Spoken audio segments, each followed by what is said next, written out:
When I was thinking about the second quarter of 2022 and what Nate and I want to do with the podcast, we were thinking, hey, let's start getting more outside perspectives on and have a few interviews. And you were one of the first folks I thought about. And the reason is that in the last couple of years, I've seen a real surge in the number of school owners who want to build an income stream beyond just teaching lessons, beyond just having special programs in their school. That school owners are now opening their eyes to the idea of getting a national or international reach through online lessons, building courses, having digital resources available. And in your case, and the reason why I wanted to speak to you, because I think you're an incredible example of this, having some sort of internal resource that is so high quality, so good that by offering it to other schools, that school or that group of schools or hundreds of schools could potentially create a great program in their school using the kind of the mind share, the ideas of someone else. And that's what you've done with your Kids Rock program, Junior Rockers, Piano Jam, that you created this resource, this curriculum, and started licensing it out to other schools. And so I thought this would be a good time to kind of bring this story to the fore. Although you're very well known around the music world, I think there's an opportunity to kind of introduce you and this idea to other folks. So I'd love to jump in and just start talking about this. How's that sound? Yeah, no, it's I kind of stumbled into the licensing model, and yeah, I've also noticed there's sort of an influx of people either launching products during COVID, obviously mostly, digital products, whether it be apps, online teaching programs. And yeah, where would you like me to begin in terms of? I had a thought. Let's just talk about your music school background. I'd love to kind of get an insight, just maybe 1 or 2 minutes about how you got started even in the music teaching business and the music school ownership business. Yeah, I had, so my background was, I was always a songwriter in high school and college. When I was in college, I was in a jazz studies program. And even as an 18, 19-year-old, I was thinking I would have loved as a teenager to have had an adult mentoring my band and guiding us, musically. And that's what was happening in college. We were in jazz combos with these adult teachers. And I just kept thinking this would work great in a rock band setting. And that thought never left my mind. I, kind of taught on and off throughout my 20s. And then in my 30s, I decided to open a music school really based on that kind I experienced in college. And so I did that. But then, as I started a rock, kind of a school of rock style business, the problem with that was there was delayed. Well, first of all, getting kids in my rock bands, that's where the profit margins were. But I couldn't place a brand new student into a rock band because they had to build up some skill set. So that meant a new, say, 10-year-old coming in might take 6 months or so before they could get into the rock band. That's where the profit margins improved, and that's where the customer experience really improved. And it was a delayed gratification. So that always bothered me, that can I get these kids into the band on day one? That was always a question on my mind, but it became apparent to me, and the answer was no to that. No, they just, I was going to ask. Right. In order to even play a simple Ramones song, don't mean to offend any Ramones fans. I'm actually a huge Ramones fan, but it takes time. You got to be able to play power chords, and you have to be able to play at a fast tempo. That takes time, even though the chord structures are relatively simple. So I just let it go. It's okay, there's no way around it. You're going to have to play. You're going to have to build some skills. But what also always was in the back of my head was what I like to call my heart and soul and chopsticks experience, where my babysitter at the age of 9 showed me how to play the chords to Heart and Soul and the 2-finger version of chopsticks. Oh, yeah. And I'd say within 3 to 5 minutes, I was up and running on it. And it was instant gratification.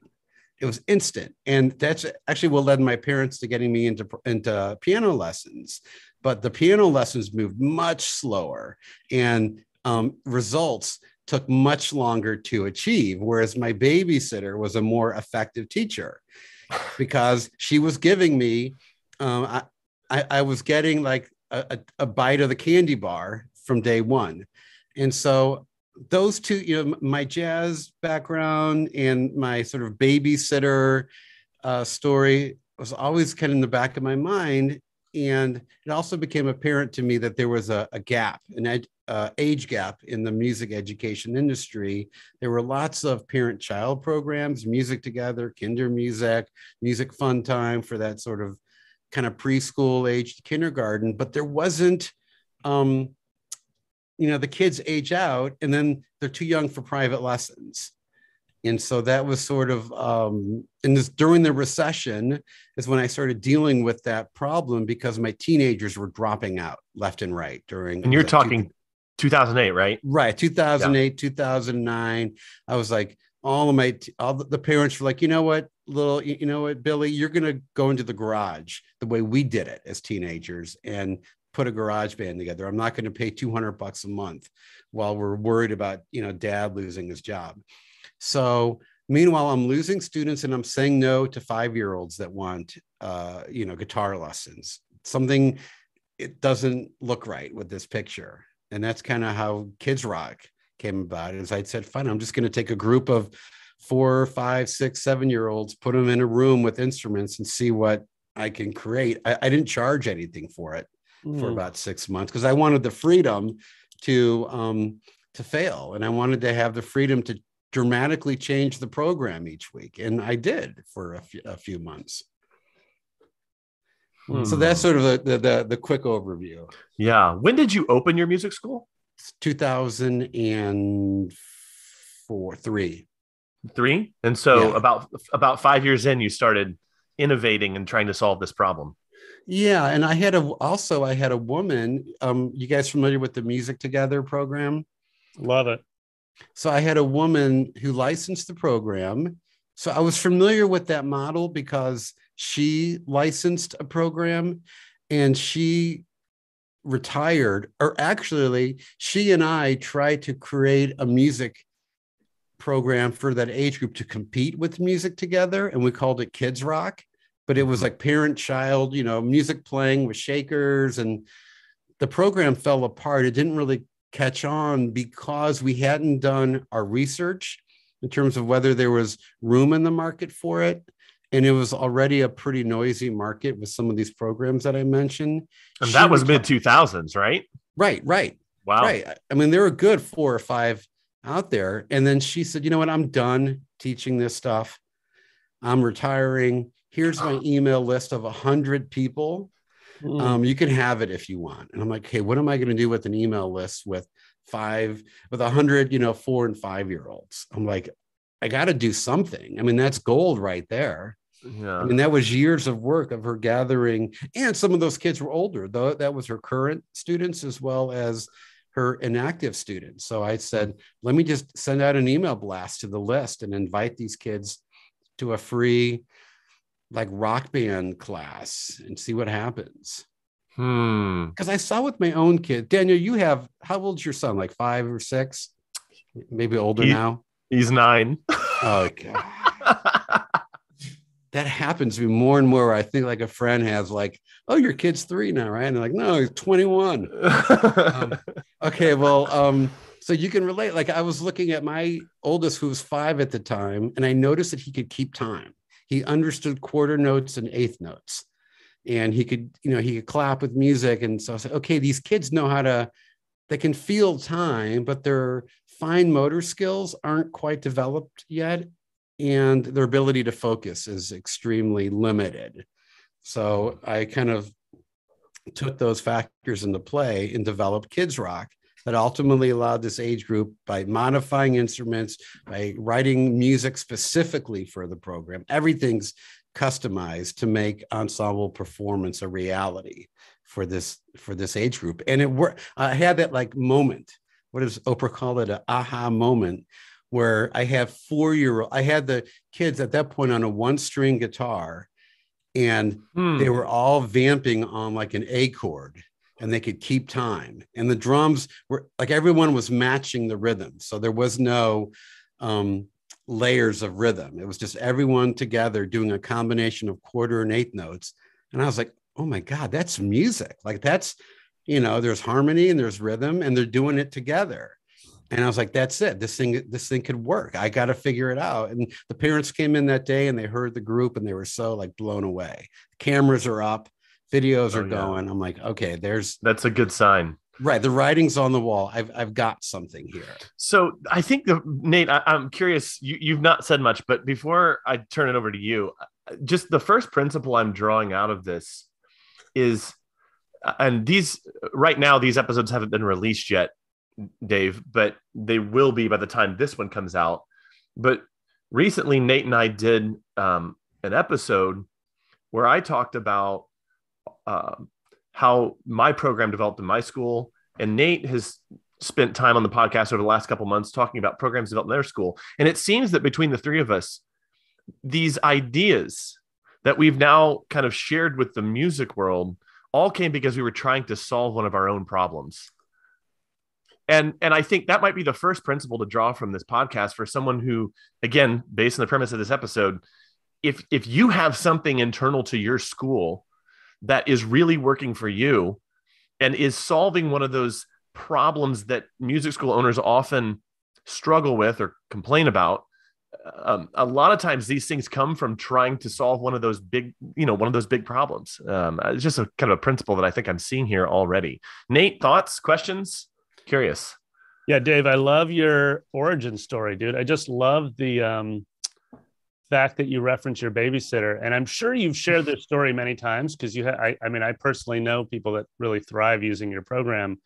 But I wrote down a couple of thoughts, and I'd love to hear you talk a little bit more, because here's what I hear in this, and we run into this at Brooklyn Music Factory in training our teachers consistently, which is that one of the first resistance points is trying to release them from the word talent, i.e., this student has talent, this student does not have talent. And what's marked in your language is you never use words like that. You say, I'd like to do research on what's going to work for 4-year-olds. And which is just totally awesome, dude, because what I heard in the babysitter story I wrote down here in my notes was, what is the actual needed pace of inspiration? Right. And so you put it beautifully. You were like, dude, I got a bite of the chocolate bar every time. And your babysitter was more qualified to teach you, dude, than the teacher that, the piano teacher that went to conservatory. Yep. And I'd like tell me about the pace of inspiration, for example, in Kids Rock. And am I using the right term here? Like, is that how you're thinking about it? It's sort of like, you also said instant gratification, but it's not like to me, it's not like I need always to be told I'm awesome. It's that we use this language all the time, again, in training at BMF, which is every time a student leaves their lesson, we know we've succeeded in our lesson architecture and our game plan if they can't wait to come back. Right. So somehow instant gratification means to me like I'm just like eating too much sugar and then freaking out. I'm like, I want, which is different than I can't wait to come back 7 days later. Tell me a little bit about, like, tell me about your pace of inspiration as you move a student through like a 12-week arc, maybe, of Kids Rock. Well, I think what I have found is that kids come into music lessons, whether they're 4 or whether they're 14, with this idea that playing an instrument is going to be hard to do. Their parent has probably helped feed that idea because, they took lessons as a kid. They found it hard to do. They didn't practice. And in their mind, they failed. And I can tell you, and I'm sure you guys have heard this too from parents, I wish I had stuck with my music lessons as a child. I hated it, but I wish I had stuck to it. That makes no sense. Why would you wish you would continue on with something that you hated? And I think it's I think there are false beliefs that kids have when they come into lessons that we have to tear down and give them with new beliefs. And playing an instrument, playing heart and soul, and playing chopsticks on the piano. And what's the other song you play with your knuckles across the three black keys? Yeah. What's that called? I don't even know. Like shaving a haircut. Nice. Yeah. My dad taught me that, and it was right there with heart and soul, whereas instant gratification is it teared down the idea, the false belief that playing an instrument's hard to do, that it was instantaneous. And then through these 3 different songs, I began to build the belief that no, music is fun, it's easy to do, and I really pick it up pretty quickly. Now there's a truth there in that playing an instrument well is hard to do, but it's sort of like, I don't know, like throwing a curveball is hard to do, but pitching in Little League isn't hard to do. You just throw the ball over the plate, instant results. So it's sort of my approach to Kids Rock was my approach to Kids Rock impacted my entire school, in that I wanted my whole school to be, how can we get these kids to kind of go back to what you were saying, Nate, to leave every lesson feeling like, oh my God, I just had an experience in there that I can't wait to get again. The only way to get it is for me to come back next week. It's the only way. And for me, like in Daniel's business model, the experience that they can't create at home is they can't have Daniel at home guiding them through the process. The only way to have that combination of having alone time to practice and then having a mentor comment is they got to come back next week. And so that whole idea of, like in Kids Rock, the only way the 4-year-old can get that rock band experience is to come back next week. And then I said in my private lessons, what can I do in my private lessons to make the kids say the same thing? And my conclusion was, in the private lesson, create the feeling of a band experience to the best of your ability. Drum loop and play along with the kid constantly. The kid can't create that at home. They can get the drum loop, but they can't have the teacher playing these cool chord changes as they improvise. So it's always, I think every music school owner should ask themselves, what can we do in our lessons that the kid can't create at home that is so unique that the kid's constantly wanting to come back, even if they aren't practicing, that they want to come back? Because then if the parent says, you know what, we're pulling you from lessons, you're not practicing. Mom, but I love it so much. Don't. If you can get the kid to say that, that's a huge win. So with this program, is this a replacement for, is this a replacement for private lessons, or is this an add-on that runs alongside kind of the main skill acquisition of the instrument? Great question. So both Kids Rock and Junior Rockers, and a quick aside, Junior Rockers is philosophically the same as Kids Rock, but it's for ages 7 to 11. The music is written for the program. The instruments aren't modified, and the kids are on set instruments. Both Kids Rock and Junior Rockers introduce a step before private lessons. So it's saying, before you do private lessons, join the band. Music lessons is the only artistic and athletic discipline that I can think of where the kid starts out in a private coaching relationship. If you're going to join, to go back to the baseball analogy, if your son shows that he's got some skills pitching, he's only going to pitch on the team for a while. Mm-hmm. But then if the coach of the team says, look, Daniel, your son's really got some pitching ability. I think he might benefit from working with a private pitching coach because he's starting to show signs that he can throw a curveball, but I can't give him that attention here. Great. I'm going to get him a pitching coach. And now he can throw a curveball, and then he can move on to a more competitive team.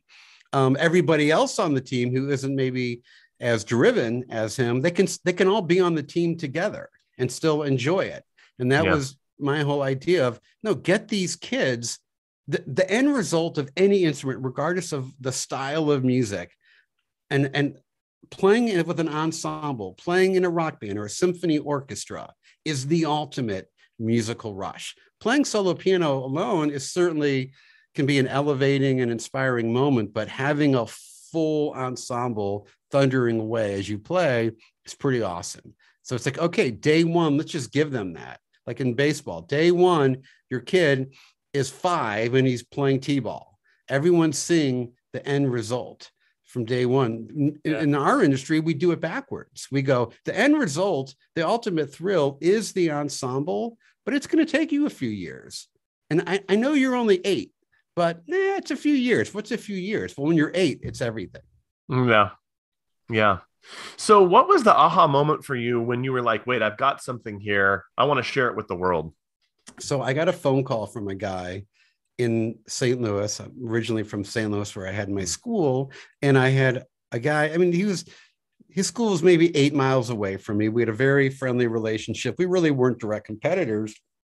And he called me, he's like, Dave, I don't know what to do. I've got School of Rock's coming to St. Louis. They're going to open up a location 3 miles down the road from me. And I just started a rock band program. And I instantly went into sales mode. And what year was this? What year was this? 2000 and maybe 9 or maybe 2010. Yeah, I was doing it. So I had Kids Rock up and running at my school, not Junior Rockers yet. I was generating about $40,000 in revenue from just Kids Rock. So I was thrilled to have that extra shot in the arm of cash. Plus those Kids Rockers were moving into private lessons. So it was totally working. And so I said to him, I said, look, if you want to compete with School of Rock, you can't play their game. I mean, they're going to come in here and they're going to corner the market with rock band programs for teenagers. That's their thing. And they got the damn name of the movie in their name. That would be like a candy store setting up shop. And then a few years later, Willy Wonka's Chocolate Factory moves in next door. And they're just a candy store, but they got the name of the movie.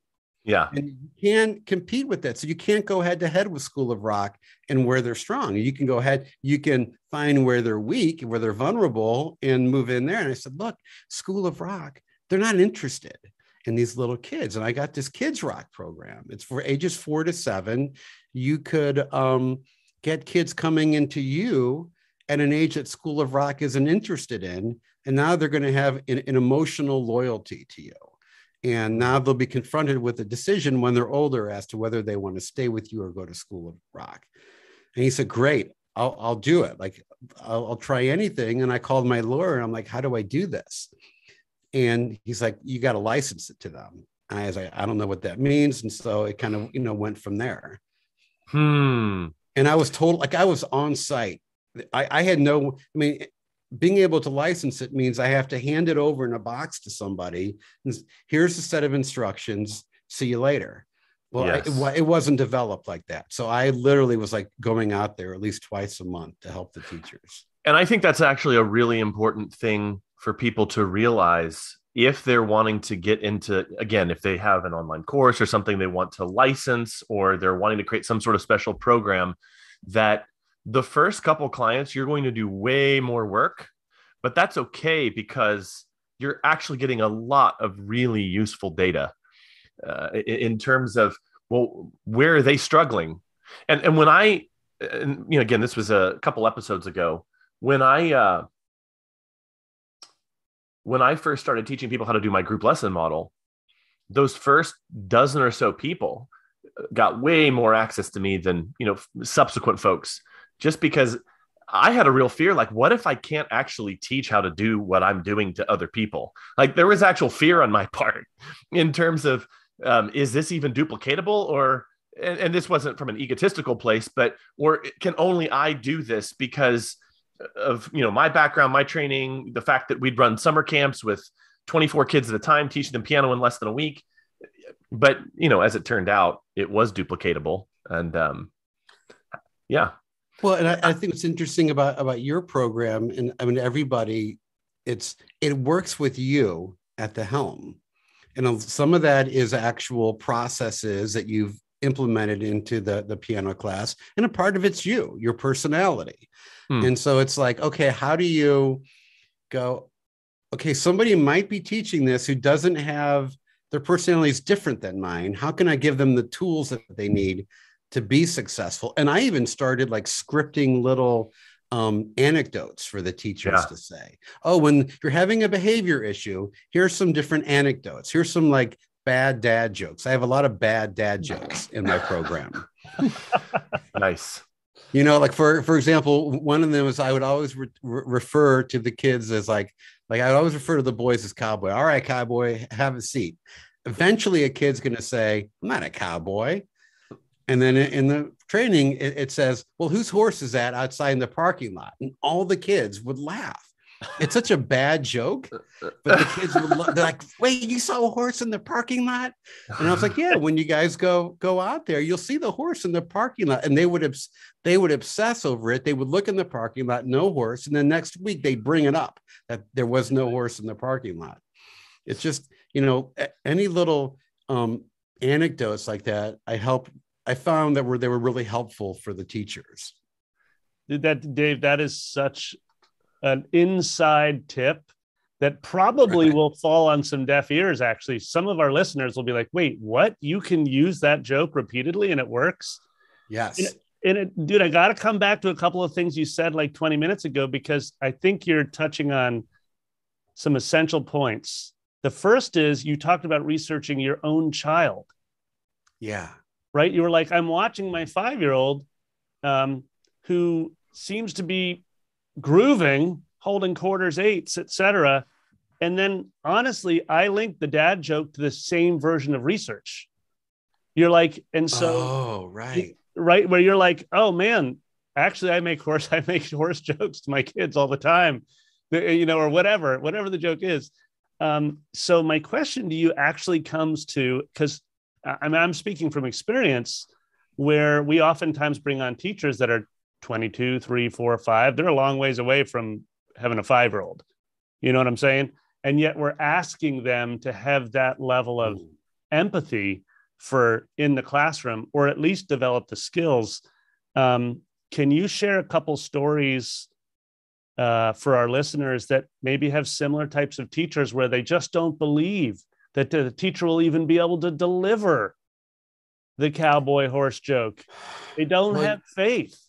You know what is have your camera recording the class all the time. Mm-hmm. And then I would say the cowboy joke and I'd look up at the clock and see I said it at 4:15. That means 15 minutes into the class, I said the joke. And then I write down on a piece of paper 15 minutes. So I'm making notes on a pad as to kind of real-time events. So then in my training, what I do is I have videos of class and I stop it and I go, did you see what I did right there? So now I'm talking over the video, kind of in post-production. The reason I did this is because this kid wasn't playing, like, for example, in Kids Rock, I talk a lot about how do you teach a group when one kid's struggling with an idea and nobody else is? Right. Well, in Kids Rock, I say you shouldn't spend more than 20 to 30 seconds focused on an individual child. Well, what if a kid isn't clear as to where to put his finger on that B note on the guitar? So there's a game now of everyone's going to show off and do this thing for me, but the whole game exists to get that kid to play the B correctly. So I'm making it. So there's a video of me doing it and I'll pause it in the training. So you see the video stop, but then you hear my audio kind of going, okay, you see what I did right there? And then I explain it. So it's hard to put down on paper an idea where you're trying to capture a social dynamic at play in the classroom. So I do it though. I put it on paper, but then I have a video to kind of back it up to make it more real, because the minute you start kind of articulating a social dynamic on paper, it seems much more complex and complicated than it really is. That's so awesome. I love that last comment around the social dynamic, trying to explain it. It also reminds me of a comment you made earlier, and I'm trying to link something you said, Daniel, to what you said, Dave, around unique experience. It reminds me of when I'm in the classroom, you know, at BMF, it's a game-based approach. And oftentimes I'm in a lesson and that's when I get my next idea, right? As a teacher, which you're describing right here, you're saying, oh, this is a tactic I'm using that's really effective to get this 7-year-old over through a specific resistance point. And I want to highlight something that I'm observing in the story you're saying, which is that you, as the innovator in this moment, back to Daniel's comment, you're solving a very specific issue. And that actually, Dave, is like, that's your moment of opportunity. That was your superpower, was that you literally could hold up your note. You could be taking notes on tactics while also teaching an amazing class, which I'm going to say out loud here, not everybody does. In fact, I would say a minority of educators are functioning in that realm. And so I want to keep moving down your story here on helping to transform other school owners and other teachers' experience themselves. And so you described like an amazing training tactic right there, dude. Like, okay, shoot video, give them, a PDF sheet that they can work through and then watch the video proactively, learn specific tactics. I love the fact that you said, I look at a specific challenge on an instrument from one student, and then I create a group education opportunity around it. That's totally badass. By the way, everybody who's listening should write that idea down. And I always tell the kids that's badass. Right, exactly. And then I got in trouble when I said that. Just kidding. No, you don't get trouble saying badass in Brooklyn, but maybe in other places. In Brooklyn, you can get away with it, not in Indiana. Right. So dig it. Talk to me about you've got your friend who's 8 miles away, who's got their School of Rock competition. Yeah. It's inspiring you to go help him with his challenge. Talk to me about how the training went there in sort of year one. Where did you have success? And then, to use your language, where were you free to fail and be like, oh, wait, this teacher that I'm training is totally dropping the ball? Yeah, well, I first want to get back to a comment you made, then I'm going to answer that question. In terms of capturing tactics in the moment, I created a teaching manual for my school. Whenever I hired a new teacher, I said, trail me for a week and make notes about how I teach. And then in the lesson, I would turn to the teacher and say, you see what I did just there? Make note of that. Call it, transitioning from chords. And then, okay, kid, back to you. So I was having the trainees, the new hires, writing a manual for me for how to teach. And then at the end of the week, I'd say, okay, let's review your notes. And I'm like, oh, that's really cool. I need to systematize that. So that's just a way that I think schools can apply that, today, is just by having teachers trail you. And I would say, you're hired, I'm going to pay you a training rate. You're going to get paid $30 an hour, but I'm going to pay you $15 an hour. And basically they're writing the manual for you. And then you could even have, somebody else put those notes together in a cleaner, format. It's so smart because we literally, a lot of the school owners that we work with, this is a common resistance point. They're like, how am I possibly ever going to find the time to write the manual? And you're like, no.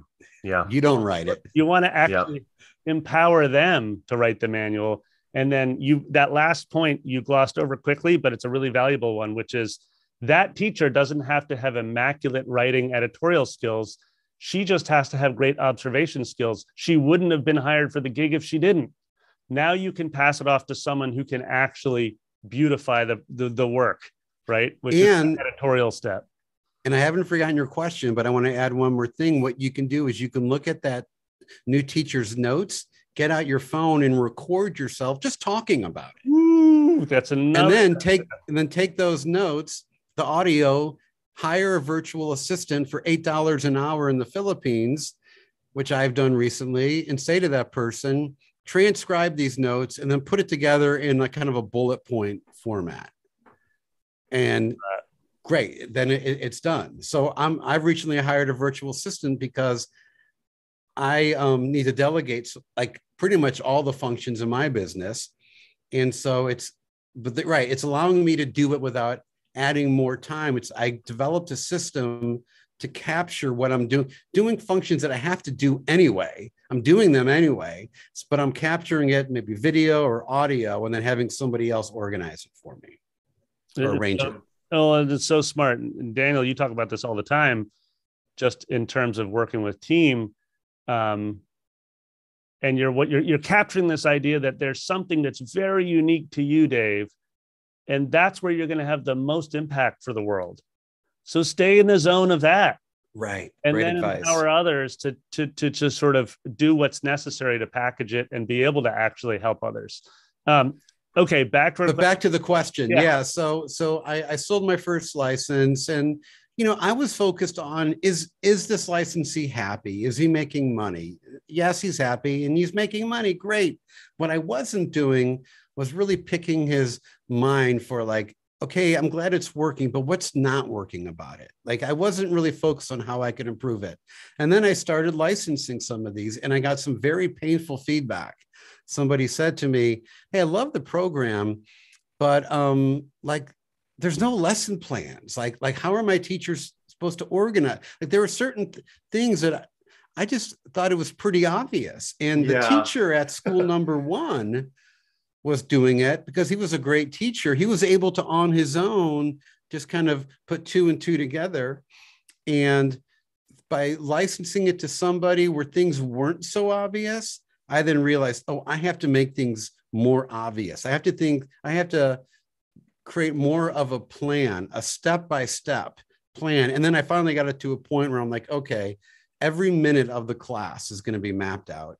I'm going to fill it up with scripts and anecdotes. And I say to the teachers, you don't have to memorize this stuff, but this is, if you follow this, you'll be successful, learn it, and then make it your own. Yeah. Like, Daniel, I saw Darren Simon doing your program in Boston, and I don't know if this is in your program, but he did this thing where at the very end of the class, he kind of had everyone come together and he talked to them. Like, during the class, they were doing your program. They're all in their own kind of station, and they're working with him. But then at the very end, he acknowledged kids in the class for accomplishments that they had made recently. I was like, oh, now it feels a little bit more like it became a social shared moment for everybody in the class. I was like, oh, that's cool.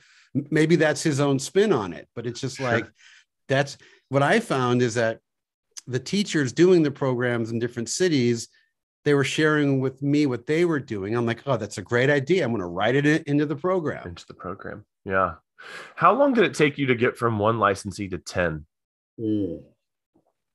Probably 2 years.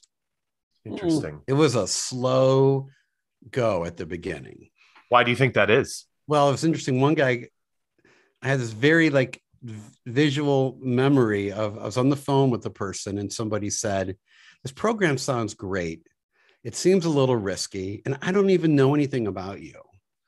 I'm like, oh, I got to do something about that. How can I get people to know about me? And that was like, the podcast kind of eventually was a result of that, my attempt to solve that problem. And the problem with Kids Rock, or everything that's great about Kids Rock, is everything that's challenging about it, which is parents with 4-year-olds aren't going, now, where could I get my kid enrolled in a rock band? They're just not looking for it. So that now becomes a marketing challenge. And I have to somehow let people know there's a problem out there and here's a solution to it.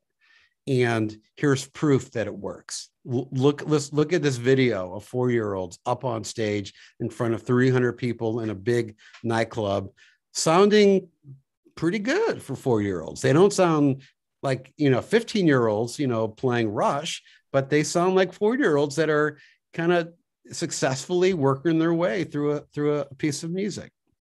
I don't know if that answered your question.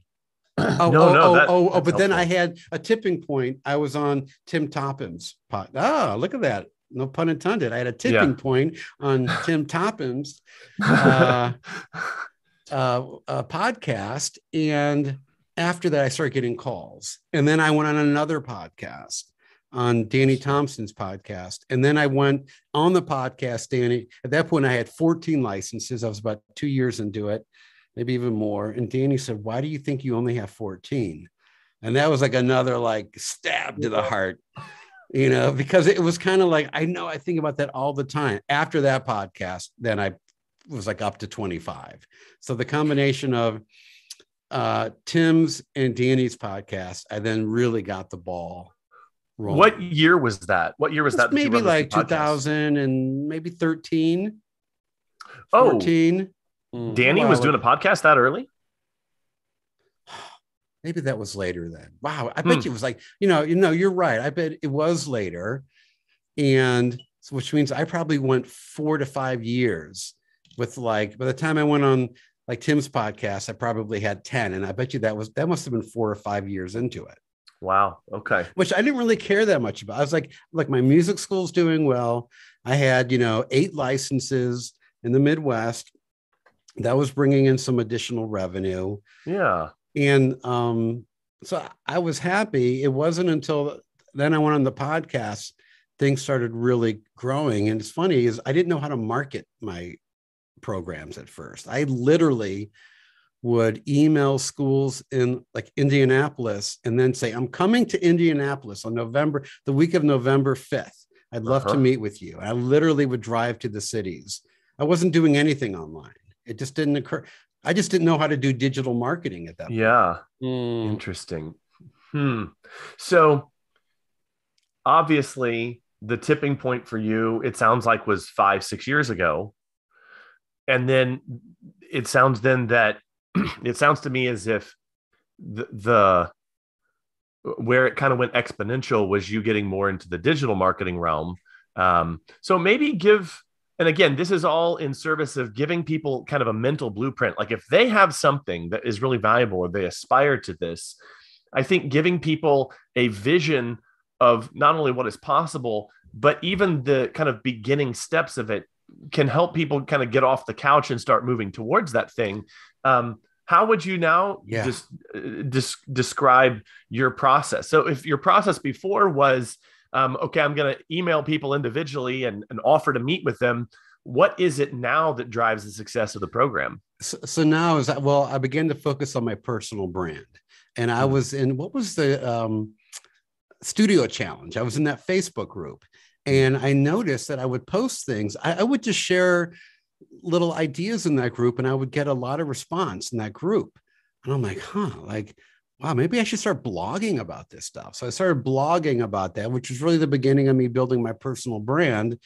I just became like a total marketing nerd and I was just reading stuff all the time. And I would just repurpose those ideas to make it fit in the music lesson space. So by building the personal brand through blogging, I started my own Facebook group and then a podcast. People would buy into the idea of, okay, this guy has some helpful information. Then when I pose of this idea of, hey, here's this program I license. Yes, I know it seems challenging or impossible to actually achieve. Like I know the idea of 4-year-olds playing in a rock band doesn't really seem feasible, but you can trust me. Look how I've helped you. Yeah. So trying to build like trust factor. Yes. Maybe they'll be open at least to my program at that point. Well, then that kind of leads me to a natural follow-up question, which is a lot of times, and I say this from personal experience, and Nate, I bet you've got stories about this too. I'll just leave it at that. Is that a lot of times these types of programs, whether it's Music Together or Kids Rock or What I Do or things of that nature, there's kind of, for the studio owner, there's a burden of ownership. There's this hump to get over where like your program's immense. You've got manuals, you send them a package, all these sorts of things. What have you found has been the thing that has helped people overcome the complexity of the system and just agree to do it? And then they have to personally deal with the fallout of learning the entire system afterwards. But what's the thing that's kind of gotten people over the hump other than that like and trust factor? Do you kind of see what I'm getting at here? Social proof. No one wants to test drive your new program. No one wants to be the first. And so you got to get those early adapters. You know, when I got Danny Thompson on board to do Kids Rock, he thought, it's like, oh, this is a no-brainer. I'm like, really? For everybody else, it's a brainer. They can't wrap their brains around it, you know? Right. Okay. And great. And so then by shifting my marketing to let my clients do the marketing for me, you know, it's sort of like we all do this when we hear about, you know, like a new movie comes out. We want to see the reviews. We're not going to go to the movie on our own. Yeah. And so it's using testimonials, not just any testimonial. And I think this is helpful with marketing your music school. Don't post a testimonial about how nice the music teacher is. Post the testimonial about how your child's life has been transformed by taking lessons at the school. You know, so I would post testimonials about people saying this program was so easy to implement. Within the first month, I was making already $3,000. It's getting people to getting testimonials that directly address people's hurdles or potential hurdles that they might have in their mind about the program. So for example, you know, I could see someone doing Daniel's program to get testimonials where parents, you know, at first I was a little reluctant to sign up for a group class. I really wanted my child to do private lessons, but I was so pleased to see how much my child enjoyed coming every week.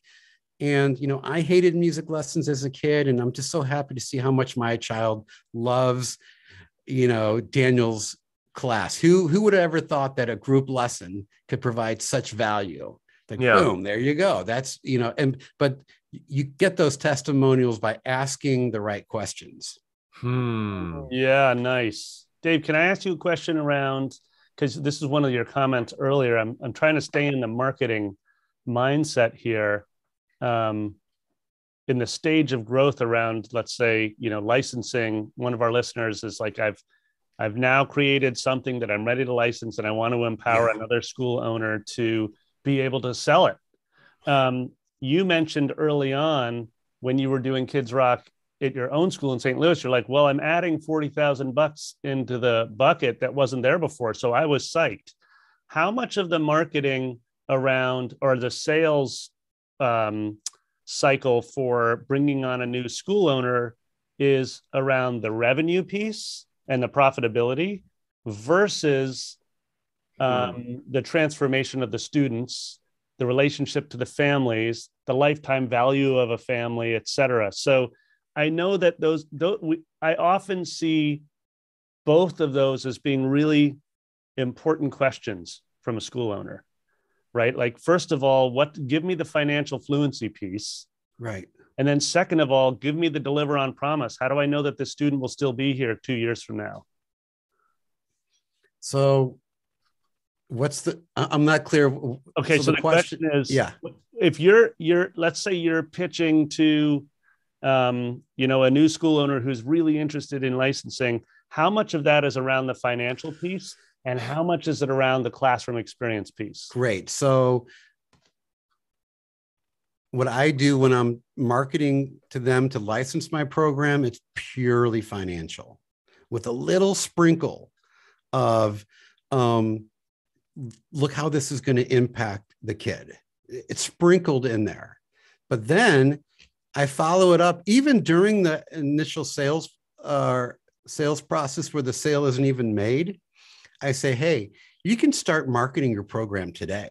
You haven't bought with me yet, but here I'm giving you all of my email marketing for free because it's not the email marketing. It's not relevant to them unless they buy the program. And I say to them, the first 2 emails you can use right now to take the temperature of your audience to see what level of interest there is. So now as they look through there, they kind of go, oh, here's the marketing language. So they're seeing the emails, but they're also getting the full piece of the marketing language. So definitely when I'm trying to get them to persuade them to sign up to license the program, it's all about how it's going to impact them. But they have to believe in the fact that there's a level of interest within their market for it. One thing I say to them is I'll say, just think for a moment how you initially responded when you heard about Kids Rock. Now think about how a parent is going to respond when they hear about it too. It's going to be similar to yours, but instead of them thinking about how it's going to help their business, they're going to focus on how it's going to help their child. So I try to keep them focused on that initial, unfiltered, emotional response of, oh, this sounds so cool. The brain comes into play and goes, oh, wait a minute, how am I going to make this work? And, is this going to like sidetrack me? And so I try to keep them focused on that initial emotional moment. Yeah, I love that. I love how you're putting it in two channels. You're saying, hey, we have a business owner channel, and let's figure out how to communicate value there as someone who licenses something. And then I'm going to stay in the channel of the parent who is holding the purse strings and making the purchase always. Right. And I'll start to cut you off, but I'll say things to them like, imagine how the families in your school are going to feel when you say X to them. Yeah. Now they're turning off music school owner mind and they're turning on parent mind and going, oh yeah, they're going to totally love it. But you have to just kind of give them permission to get their parent, mind on. And I would make the comment that because I work with so many school owners on their marketing, my experience over the last 6 years has been that it's often difficult for a school owner to get out of their own perspective and into the perspective of the parent, despite the fact that they're interacting with them every single day, every single week, every single month. And the fact that they might even be one themselves. Yeah. And so you tell them, imagine what this parent is going to think, and then you tell them what the parent will think. That might be the first time that they even realize that the parent can even think that way. So that's really smart. And really what you're highlighting here is, I think, another huge principle and takeaway that irrespective of whether you're going to license the thing you've created in your school to the world, or whether you're just looking for advice on how to make your program seem more attractive to your local area, it's customer research is king. It's where every great product starts.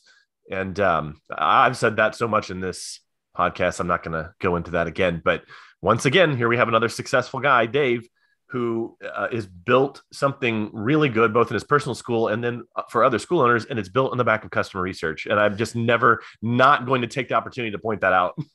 Well, and I want to share with you guys, Kids Rock, there was no customer research behind it. Right. And I was lucky. It did well. I launched a program during COVID where I did no customer research and I paid the price for it big time. So COVID hit.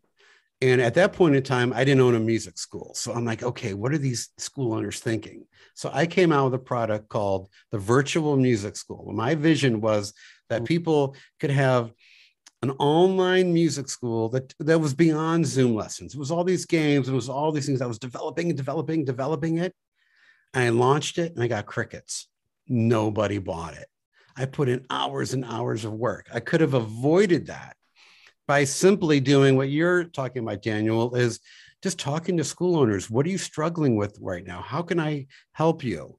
Okay, that's helpful. What if I came up with a program that did this? Or what about a program that did this? Either of these address an immediate problem? People didn't buy my program because they didn't know when COVID was going to be over. My product didn't make sense in a post-COVID world.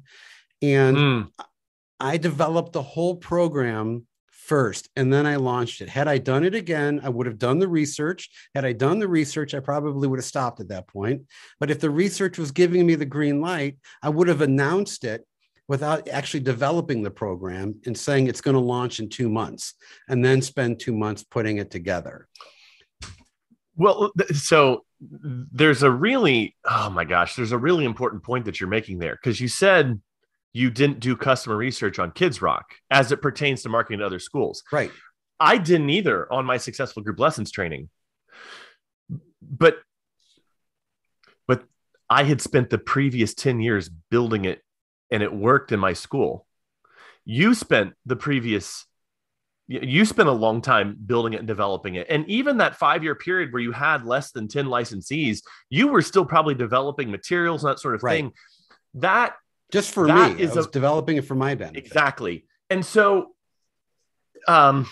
I think when people have this idea of like, oh, I see everybody else is doing some sort of online course, um, or they're becoming a coach, or they're licensing something, I want to do that too. And they kind of take that model of I want to do that versus the building something in silence for a long, long time, the excellence that's being built behind the scenes. I think that's where you get into trouble. And so, yeah, you didn't do customer research on it in the way that you might if you already had an established business and you were trying to create a new product. I think what you did, what I did, what Nate has done with some of the programs that BMF has created, is kind of the much longer and deeper work that's really pure and authentic because you built it for yourself.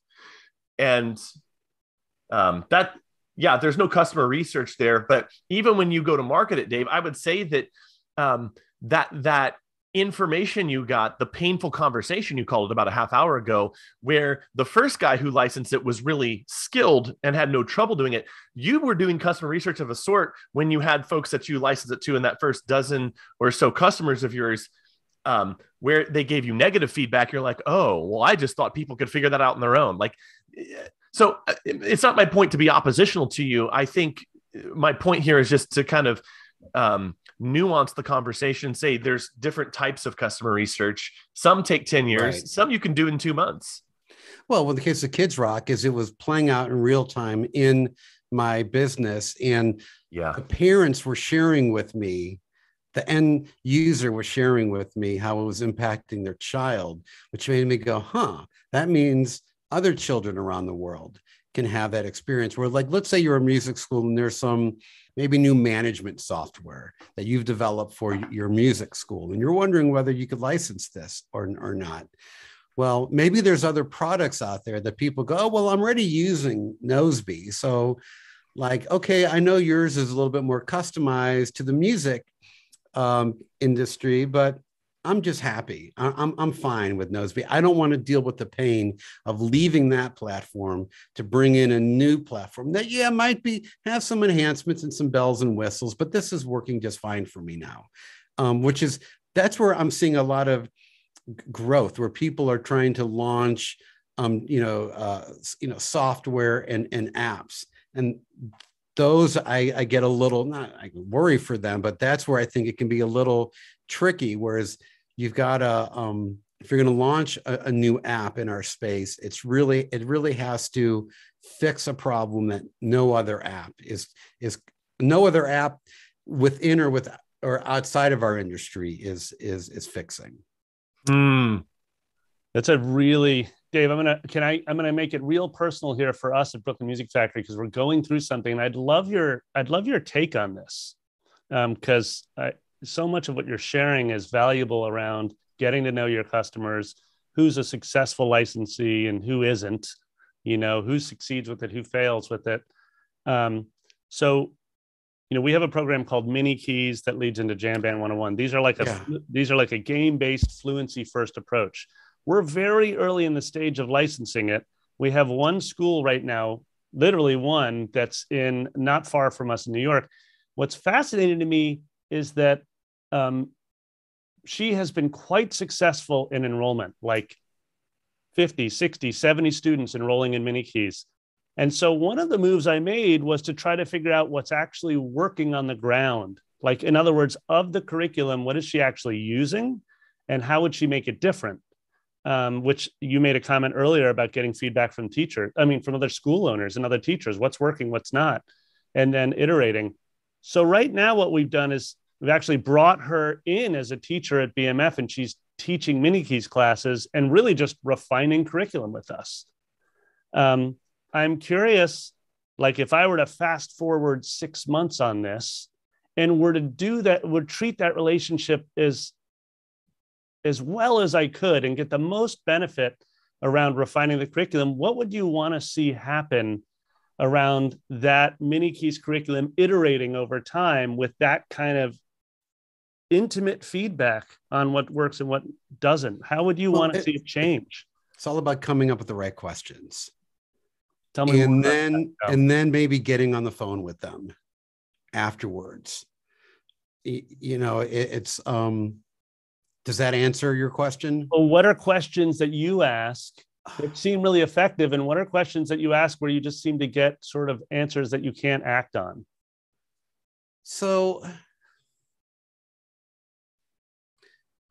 I can't think, question, like I would ask questions really about that would reveal, like I almost wasn't interested in positive feedback. It was saying to myself, and I think it was Jay Abraham who said this, and Daniel, I know you're a fan. He said, we know what we do right. We want to know what we do wrong. And so saying to a lot of people when they do surveys, they're thinking about what does the person want me to say? I don't want to hurt their feelings. Like, what's the feedback they want? So coming out and saying, look, we can talk about the good stuff later. I want to hear what we're doing wrong. How can we make this program easier for you to implement? What were some of your concerns when you first saw the materials? What was your experience like implementing it? Kind of focusing on like what their feelings were. And then throughout the process, was the training and the program changing those feelings? Oh, I initially, I was a little overwhelmed when I saw how thick the book was that you sent me. But once I opened it up and I saw how it was laid out, I realized, okay, this isn't going to be so intimidating.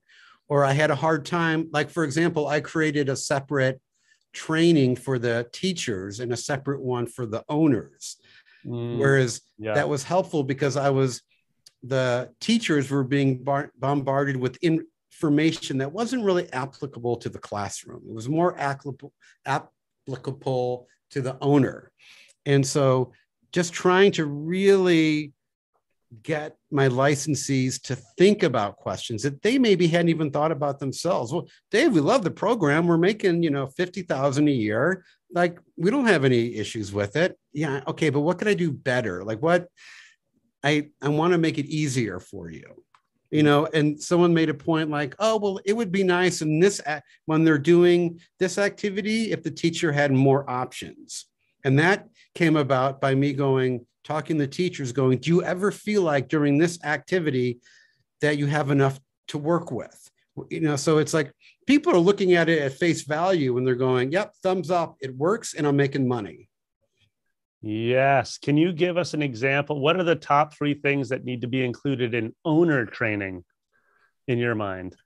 How to manage, how to market, how to manage the staff. The things that I say to the owners are, I want you to be able to implement this program and you spend like almost no time on implementing this. That you can go to your office staff and say, guys, here's what you have to do. Now, teachers, here's what you have to do. Now, owner, what you have to do is just manage these 2 components. Make sure that they're doing it and be familiar enough with the program that you can talk about it with people. That's fascinating. Yeah, they need a 10,000-foot understanding of the program, the what and the why, and then they need to be able to delegate efficiently. Right. So, for example, I created an email sequence for music schools that was based on the fact that, somebody pointed out that parents wanted to know what was next after Kids Rock, and that they felt like they were worried that their child wasn't really learning anything. Like they wanted some tangible metric. Now, that's what's nice about sheet music is if a parent sees sheet music, they go, oh, that looks like something important. And, I don't understand what it means, but clearly smart people know how to decipher that and implement that. Whereas like at my school, I never implemented sheet music or a method book until 2 months in. It was all heart and soul chopsticks, but coming from a experienced teacher, not those songs, but here, kid, here's how to play this.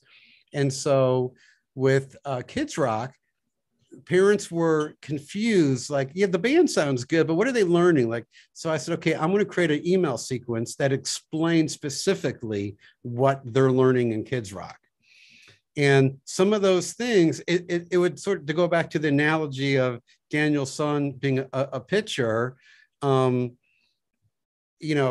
if Daniel went to his coach and said, what's my kid learning on this baseball team? Oh, he's learning about teamwork. He's learning about leadership. He's learning about how to manage stress, how to manage anxiety. Oh, Okay, that's not on a piece of paper. Parents know that when it comes to the sports. With Kids Rock, it's not so clear. So I created this email sequence that explains to them what the child musically is learning outside of the page. And then I took that language and made little bullet points for the teachers and said, teachers, these are some ideas that we share with the parents. When you're talking to the parents, infuse some of this language into your conversation. So one of the things in Kids Rock is at the end of the class, parents come in and the kids perform. And now the teachers can infuse some of this. It's really marketing language, but it's marketing language that the school is broadcasting to the parents to help them understand what Kids Rock is, what value is in it, and what the kids are learning, and what's going to happen after Kids Rock. What's a sample? Give me a sample line that a teacher who delivered it effectively, what would you say? Right. I say, all right, parents, at this point, the band's focused on each kid knowing the order of notes that they have to play and what rhythm they have to play. I'm not concerned at this point about whether they can do it together well as a group. That's a goal that we're working towards. So I want to really quickly have each kid play their part. Okay, good. That sounds good. Guys, now we're going to play it. They play and they're stumbling. They sound like drunken sailors as they're trying to execute these chord changes. Parents, like I said, at this point, I'm not concerned about whether they can do it all together as a team. Clearly, they all have shown that individually they know what their role is. We're going to be working together as a team to work towards that point. And something I'll say to parents a lot also in there is that up to this point, music has been in your child's imagination and fantasies. You know, I'm like, parents, raise your hand if when you were young, you ever grabbed a hairbrush and pretended you were on stage singing to a crowd. All the hands go up. So that's what your child's experience with music has been like. And we want that fantasy component to continue on in here, but there has to be a transition from the fantasy to the reality of having to play together. And so it takes them a while. Through repetition, they will eventually start being able to sound more cohesive as a group. So it's taking pressure off of the teachers, because one of the things I say in the training is your band will sound like a train wreck weeks 1 through 5, and that's okay. Yes. And for the teacher to be able to say to the parent, that's not the objective right now. This is what the objective is. We're going to get there. And then at the concert, all of a sudden it comes together. And then at the first class after the concert, parents, didn't your kids do great? Oh, they all clap for the kids. Well, remember in week 3 how they sounded. You know, you see that your children are learning the valuable life lesson of being persistent, of having a set goal and working towards it. Parents are like, oh my God, that's amazing. Whenever you can weave in, same with private lessons, when you can talk about life skills that kids are learning and character traits that they're developing through the music lesson, parents are all ears, because at the end of the day, they don't care about the piano. They care about how the kid is growing as a person. And the more you can put character development and social skills and personality traits front and center and music as the vehicle, the more parents are going to respond. It's such money right there, Dave. I can't say how often in training with new teachers, this idea of just trying to pivot the mindset away from we teach piano lessons to we're going to mentor this child and transform her life over the next 7 to 10 years. That's the musician's journey. It happens without you even telling the parents. It's inherent to music lessons. Yes. Music lessons, one thing I used to say to my staff is I'd say, guys, what would your life be like if music wasn't in it? They're like, oh my God, I'd be like depressed, suicide. I can't even imagine. They're like, okay, well, this is what we're giving to these kids, is this ability to express themselves in this therapeutic expression. And it's like the parents you're trying to sell a product to people that don't even understand the benefits of it because they themselves aren't musicians. I'm going to guess that 95% of the parents in your music school aren't actual musicians. So they don't fully understand the benefits of music lessons, but they know there's some magic there. They believe in it. And our culture and our society believes in it. But if you can, so it happens anyway, but just by simply pointing it out to parents that this is what's happening, it allows them to think about music differently. I want to bring it back to like minute 11, the very early point. And I want to go back to your buddy who is 8 miles away in St. Louis with the School of Rock opening up. Yeah. True story at Brooklyn Music Factory, a School of Rock opened up on our block. Wow. And so this story really resonates for us because it's a great opportunity to get very focused, as you've pointed out, on what you do well, what uniquely is the purpose for your program. So you're working with this guy, he's having success in his program, and then School of Rock opens up Little Wings. Yeah. So I'm curious from your vantage point, here you have this, it's literally the world's largest music franchise, right? The former CEO was McDonald's CEO, our VP. So here you've got this behemoth who's stepping into an area where you've developed a really unique program and then they're saying, actually, we're going to develop Little Wings. Tell me from your vantage point as someone who's building this, what was your initial emotional reaction when you saw them launch that new sub brand? Well, I freaked out. Yeah. And I called them. I called the School of Rock that had it, posing as a potential customer. Market research. I wanted to hear their sales pitch. I heard their sales pitch. I'm like, great. I'm not going to lose any more sleep over this. Their program's unique enough and different enough than mine that I feel a parent looking at the two programs. So Little Wing is musical exploration, where they play like well-known rock songs and the kids explore the different instruments. And I was posing as a bit of a helicopter parent. I wanted details. But is he going to learn how to read music in there? And is this something that's going to really help my son, transition into private lessons? Do they have some sort of basically I was taking the things that also work with Kids Rock and saying so do they have a performance in there? So I got all these questions good. This is a version of music together, but for older kids, where they're using shakers and they're using electric guitars, but they're not learning how to play the guitar. So I said, okay, I now have to take into consideration that a parent might be calling one of my licensees who also just called School of Rock, who's contemplating Kids Rock or Little Wing. And I changed the sales pitch a little bit so that it would one by one cross off all the pluses to the Little Wings program, not by putting Little Wings down, but by accentuating what Kids Rock does. So I would talk about the group aspect and how they're learning about teamwork and how they actually perform as a standalone ensemble. No other, Little Wing isn't doing that. So if a parent were to list the pros and the cons of each program, I was making sure to really accentuate the cons of Little Wing. Not that there's anything wrong with that program, but it was, and I had to do the same with Kids Rock. What is potentially weak about Kids Rock? Where are the vulnerabilities? Where could Little Wings look at Kids Rock and go, but Kids Rock doesn't do this. Little Wings does. And so I just shifted the marketing a bit. And that would go in the owner training. You'd be like, right.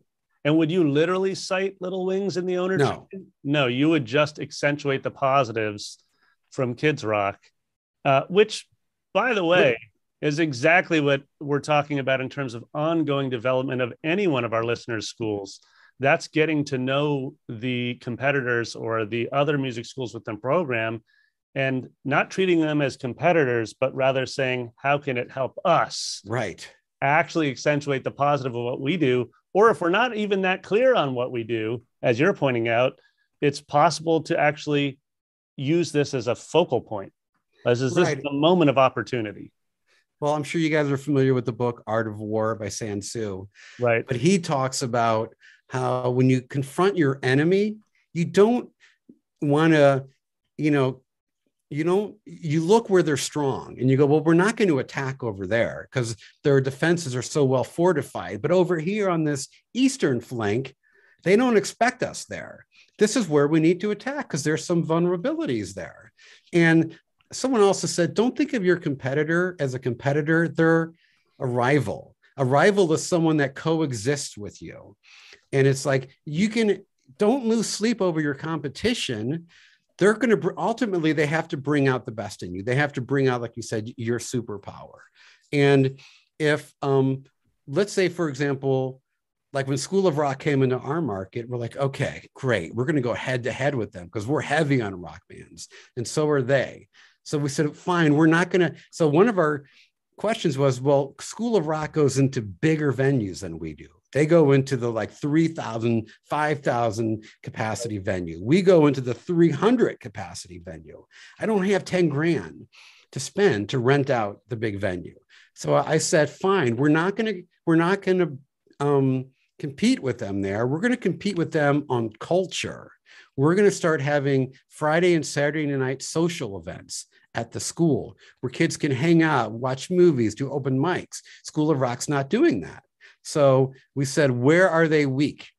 And it's not that they're weak because they don't do that. It's just I looked for an opening in their business model and said, this is where we can outmaneuver them. Is yes, their rock band. Yeah, like School of Rock takes their bands on tour. I don't do that. I don't want that liability.